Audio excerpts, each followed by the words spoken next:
Shalom, selamat pagi saudara. Kita jumpa kembali dalam renungan pagi ini. Mari kita berdoa. Dalam nama Bapa, Anak, dan Roh Kudus, ketiga yang esa, kami semua mengucap syukur, merenungkan kembali betapa dahsyatnya karya-Mu dalam hidup kami. Betapa juga setia-Mu tak pernah berakhir mengurusi hidup kami, sehingga kami tidak punya alasan untuk mengabaikan-Mu dan melupakan-Mu. Yang kami punya hanyalah syukur dan syukur kepada-Mu ya Tuhan. Hari ini ajar kami belajar bersyukur dalam segala hal, agar kami menjadi orang percaya yang terus tumbuh dalam iman dan kuat dalam segala situasi. Demi Kristus Tuhan kami berdoa. Amin. Pembacaan firman Tuhan pagi hari ini diambil dari 1 Tesalonika 5 ayat yang ke-18. Mengucap syukurlah dalam segala hal, sebab itulah yang dikehendaki Allah di dalam Kristus Yesus bagi kamu. Judul renungan pagi ini adalah bersyukur dalam kesesakan. Bapak, Ibu, Saudara, dan kaum muda GKO, seorang wanita muda didiagnosa mengidap tumor ganas di organ dalamnya.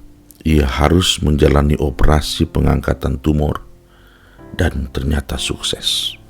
Tapi ia kini mengeluh karena tiap melihat perutnya ada satu bekas luka di sana yang ia rasa amat mengganggu penampilannya. Ia pun menyalahkan dokter yang membedahnya.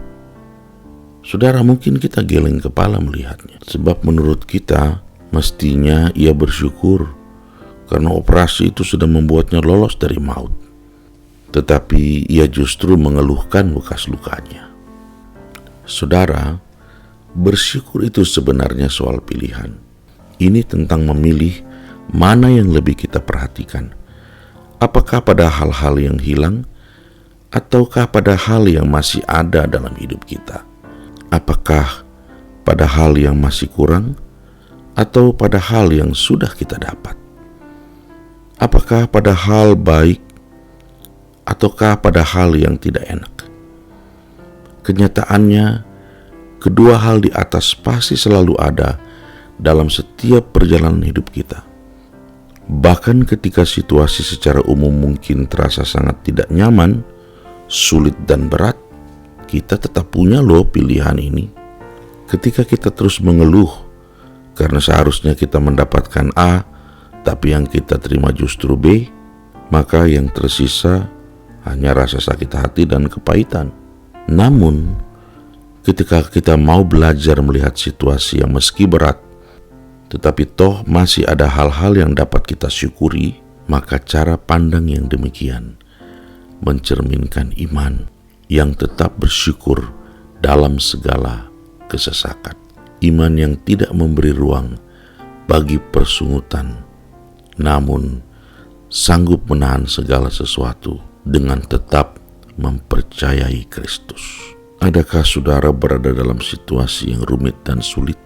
Adakah dalam situasi seperti itu saudara masih punya rasa syukur kepada Allah? Orang yang bisa bersyukur dalam segala hal adalah orang yang melakukan kehendak Allah. Dan orang yang melakukan kehendak Allah akan hidup selamanya atau selamat di dalam kekekalan. Dari sini saja kita bisa melihat betapa pentingnya bersyukur itu. Bagi dunia memang aneh jika ada orang bersyukur dalam segala hal, termasuk saat mengalami kesulitan. Namun kini kita tahu bahwa justru saat kita tetap bisa bersyukur meski dalam kesulitan, maka kita akan tetap hidup.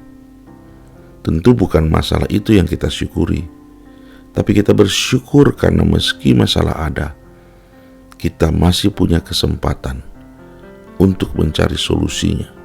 Dan yang paling penting, kita memiliki Tuhan yang hadir dalam segala situasi dan yang sanggup untuk mengatasinya.